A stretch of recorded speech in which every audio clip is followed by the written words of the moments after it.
I make them good girls go. I make them good girls go bad. I make them good girls go. I make them good girls go. Okay, let's get started. Yep. Good morning, Janek. Could you tell us your name, degree, Yeah. and what year you're in? So my name is Jacky He. I'm in my second year Bachelor of Commerce and Civil Engineering degree. Yeah. And what else? And I think that was everything. Okay. So what's the name of your campaign for SRC and what are the colours you're running on? Yeah. So my team that I'm leading is called Panda. Panda for SRC, and we are running on a color of grey, light grey. Cool. And why are you running for president? Well, so for me, I think two main reasons that inspired me to run for this presidential election. So one reason is because I feel like when I go around and ask my friends, when I go around and ask my friends, I feel like not a lot of people actually know about the SRC. Now, I do recognize that a lot of our SSA fees do go into the SRC, correct me if I'm wrong, and with 35,000 bachelor students in the undergraduate degree, and SRC probably, there's a lot of people obviously putting in those money into the SRC. Now, I feel like a lot of students don't actually know where those SSA fees actually going to, and a lot of students actually don't really know what the SSA fees are being used for. And I feel like it is like for me, I feel like with the SRC, its expenditures should be more transparent for our students, and also I feel like we should raise our awareness amongst the undergraduate students so that more students can receive our services for the money that they pay. So that's one reason. Would Cool. you like to? Yeah, no. We'll definitely discuss some of these in a bit. Yeah. Before we get on to that, I guess, what about your political background? Are you in a political faction, political party? Okay, so for me, firstly, I am a permanent resident in Australia. A little bit about my background. I came here when I was 10 with my mom, who came here for technical migration, so like migration for like technical assessment. And so I've always been a permanent resident. So firstly, I'm not legally allowed to be in any kind of party. Secondly, I'm totally independent. I do not have any party affiliations. So for me, I'm more like a value-based person and a friendship-based person. Like if you're a good friend to me, or like if you treat me well, I like you. I don't really care which faction or political party you come from, as long as we get on together. Sure. There are allegations that you're a member of the Liberal Party. What do you say to that? That's definitely not true.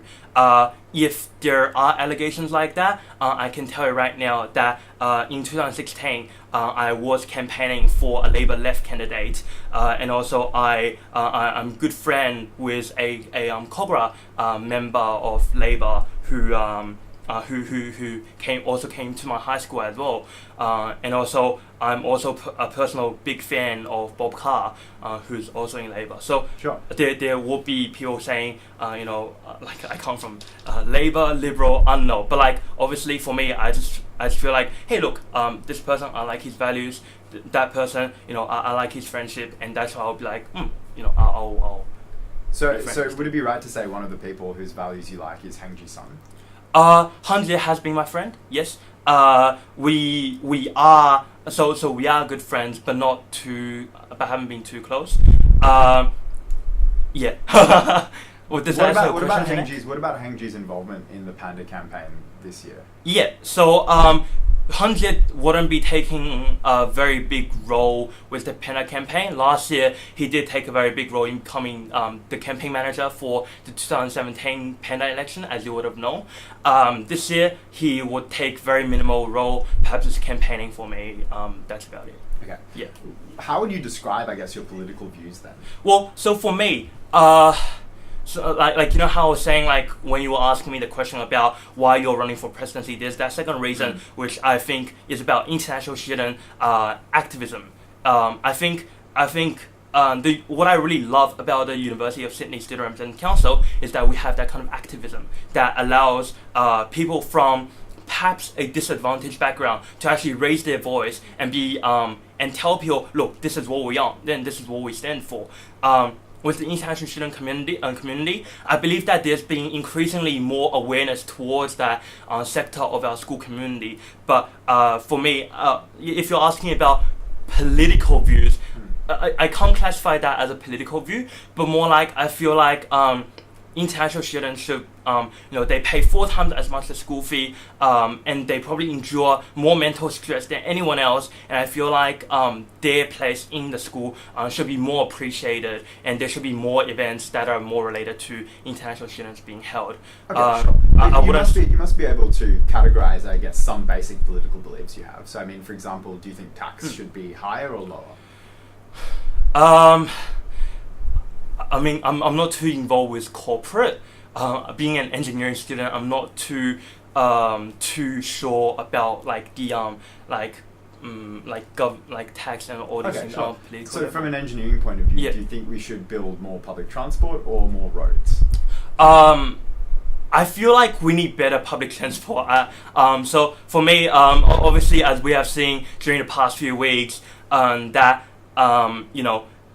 we had a few train breakdowns over like the last 2 months, and I think that really affected the lives of many people living in Sydney. I feel like on a national level, I feel like there's 2 things that should be done. Firstly, changing because last time I remember it was when like a signal kind of broke down and there was like a technical issue that affected the travel of like many people. I feel like the whole transport system, like signaling or technical system, should be updated. And one of the things is that I feel like there should be a wider variety of things, a wider variety of means of transport. And I am somewhat disappointed in the George Street, that light rail being sitting there for like 2 or 3 years, and haven't even been like completed yet. And it's kind of and because from a construction point of view, having the job there but doing not a lot, not only is it a detriment for like the government and also the tax that we are paying, but it's also like making it inconvenient for people. Okay, in terms of your beliefs as they affect international students then, since you've flagged those before, what's your involvement in the China Development Society? So for me, last year I was quite involved as a marketing coordinator. So doing like kind of WeChat or like Facebook promotion of our events. What else was I doing? Like I was also doing essentially like writing articles about our event, and also finding like different kind of marketing routes to kind of promote our event as well. This year I've been more involved in the sponsorship side of stuff, mainly communicating with like media and also like dining restaurants, and essentially asking them to sponsor our society. But other than that, I haven't been too involved this year, more involved last year. What do you think the role of the CDS on campus is? When we are first established, I think in 2017, and September 2017 is when we got officially approved by USU. But when we were first established, our core purpose was that we've seen a lot of different Chinese societies on campus doing different stuff. There's been societies that do like debating, societies that do services for our students, and there's also societies that do a lot of fun entertainment stuff for our students. I feel like there's a real need to have a society that really promotes academia for our students. And if you've ever come to one of our events, and feel free to come to one of our CDS events, is that you'll see it's all about about education of contemporary facts that are going on in society right now. Because I feel like a student like me who's coming from an engineering degree, I don't really know a lot about like what's going on in the world, what's the relationship between this and that, and I feel like those CDS seminars really taught me a lot about those relationships and issues that are going on in the world right now. Some people suggest that the CDS is very close to the Chinese government, and that there are consular connections between different figures in the CDS and even the Chinese Communist Party. What do you say to that kind of allegation? So with that kind of allegation, that's completely false.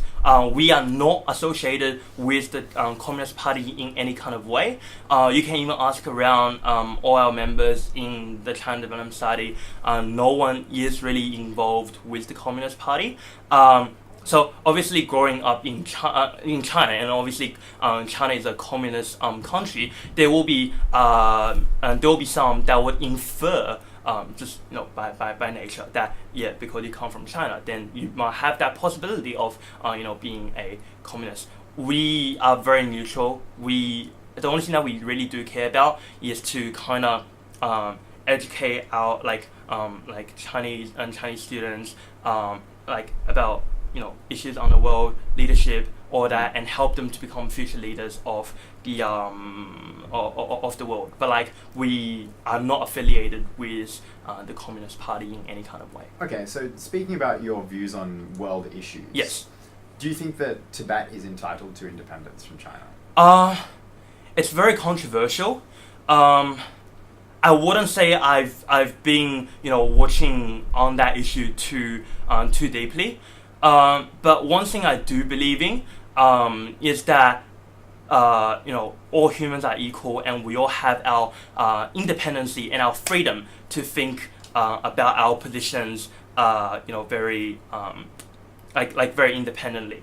I believe that it's more about how closely tied are our hearts to a country, rather than being geographically being decided which country, which part, which city belongs to what country or whatever.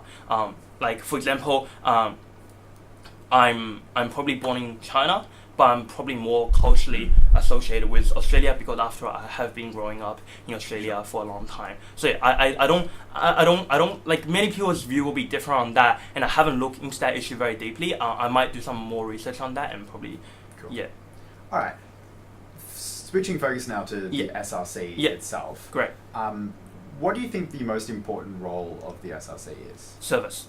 I believe that as the Student Representative Council, and growing up, I've always been educated about this idea that being a representative or being a leader is all about service, being a servant to our students. And I feel like I said, the reason why I'm running for the Student Representative Council is so that our students can be heard by more students. Our service can be heard by more students on the campus, and that more undergraduate students can actually have or enjoy our service. Right now, I feel like we have a lot of services. For example, academic appeals, legal consultations, mental health consultations, plagiarism help with our student housing service, which I have been doing over the past few years in the council.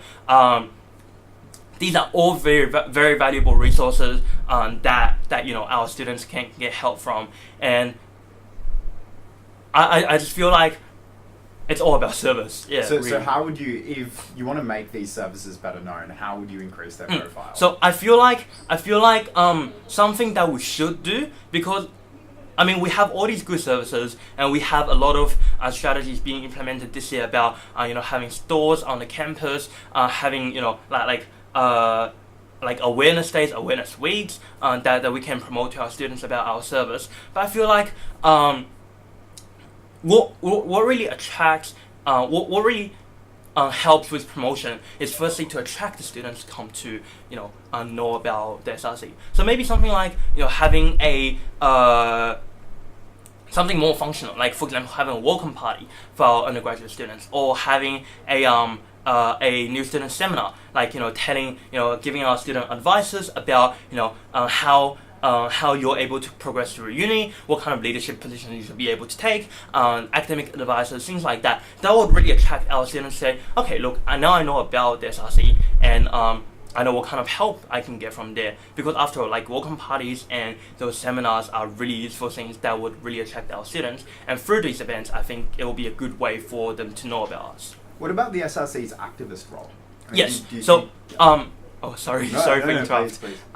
Well, I feel like we've done a lot of really great activism that on campus, especially having the refugee signings, and sometimes I see adulting minds as well, and also international student Opal card. That's a very important issue for me, as you would know from last year's Panda campaign, also this year.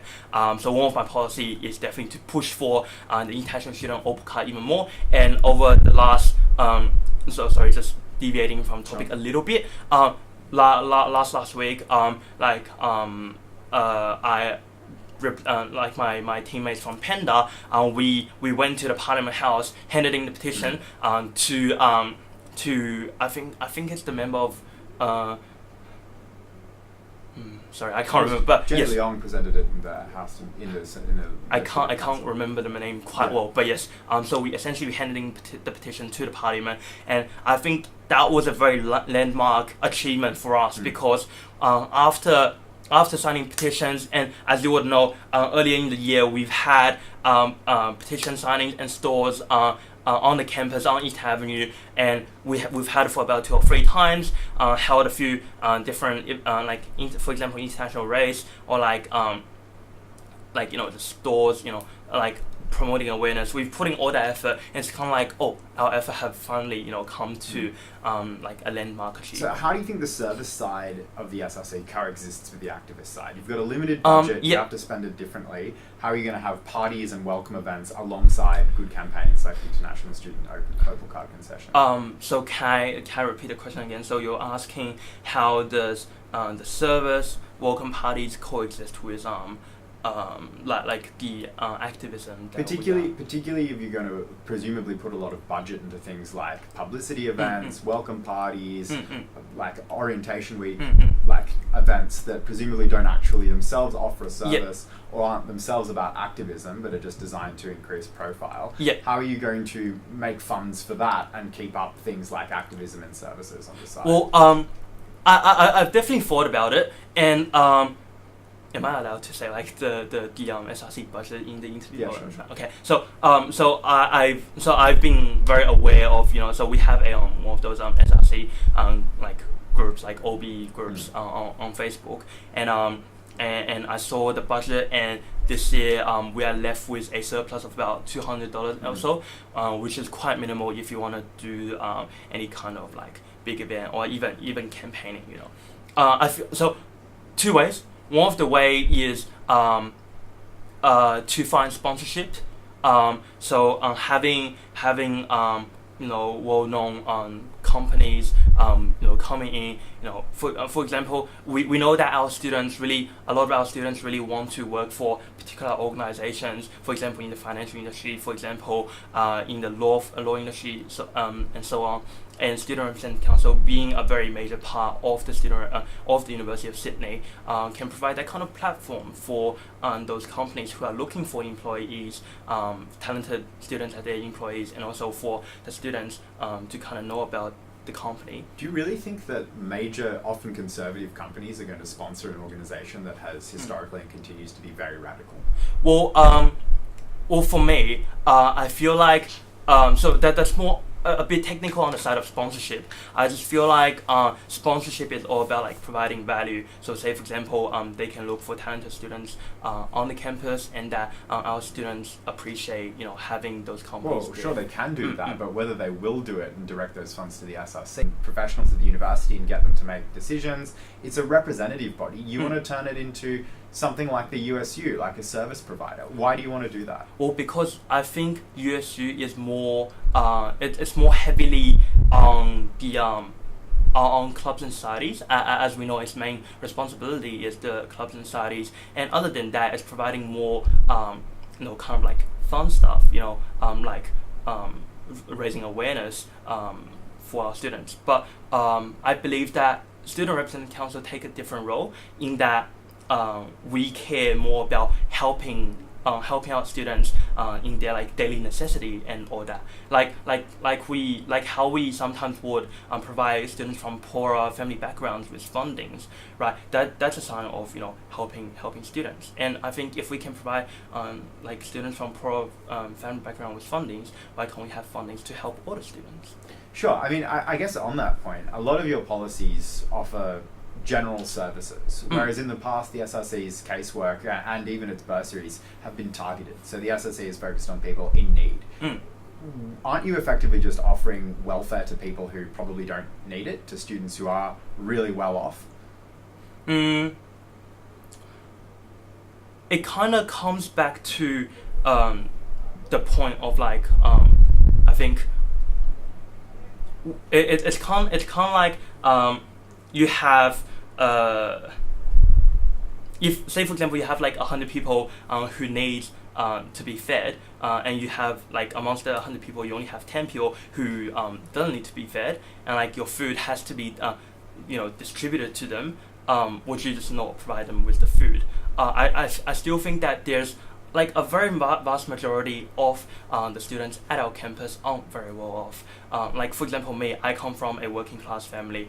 I feel like a lot of students are like me. Some are probably from even more vulnerable family backgrounds, and we do need to support them. Even so, at the same time, yes, we might be supporting students that are more well off, but it's helping the majority. That's really important. Yes. Sure. Another question on your policies. Yeah. A lot of them duplicate policies which other services on campus are already running. So let's take, for instance, the tutoring service as an example. Yeah. There are bodies like PASS, which Yes. is set up in the Yes. law school. There's Yes. similar bodies in the science faculty Yes. which offer tutoring, or the same with like Mobikes on campus. I mean, Mobike already has a presence on campus. Yes, it definitely and does. the university is already in contact with Mobike. Yes. So why are you offering policies that other bodies are offering currently? So for me, so if we go one by one, talking about academic tutoring service first. So you've been to lectures, you've been to tutorials, and for the business school only, they have PASS. Law school as well. Law school, yes. And different clubs and societies offer their own tutoring events. Yeah, for sure. Well, it's kind of like how the student, like, the university already offers like mental health helps in the student services building, while we're still offering mental health consultation here. It's more to strengthen our students, and for example, some students, they might help with PASS. There's only a limited availability. Some students might not, like for example, it's international students, they might not understand the lecture very well. They might, like, because of language barriers, and they might not understand the big class tutorials very well, and they probably need some one-on-one consultations with our students who have achieved very highly. So I believe that's definitely a necessary service, and it definitely differentiates from the others. Sure, but it brings me back to my point, which is that if imagine like you're a voter and you're listening to two different suites of policies. One of them says we'll increase funding to the legal service and we'll bring on another caseworker. Yeah. How boring. Versus yours, which says free tutoring, free Mobikes, like charging stations. Sure, that student probably is going to see the appeal of your suite of policies, but is it really something that the SRC should be prioritizing, given other people are doing it, and given the SRC has its own problems here that it needs to focus on? Coming back to my point again, I feel like some of the services that SRC is providing right now is also being offered by the school. A lot of the school staffs, you might be wondering then, why do we need them here? Can't we just remove them?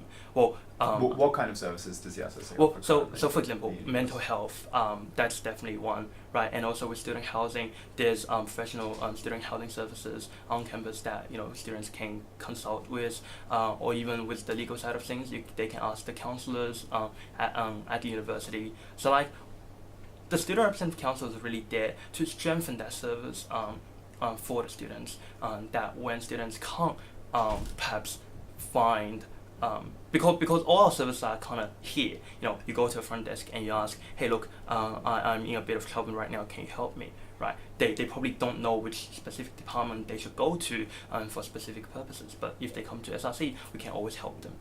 Okay. Well, Jacky, we might leave it there. Yeah, awesome. But thank you very much. Thank you very for your much, time Janek. and for this interview. Thank you very much. Best of luck with the rest of the campaign. Awesome. Thank you so much. Thank you. Thank you. Cool.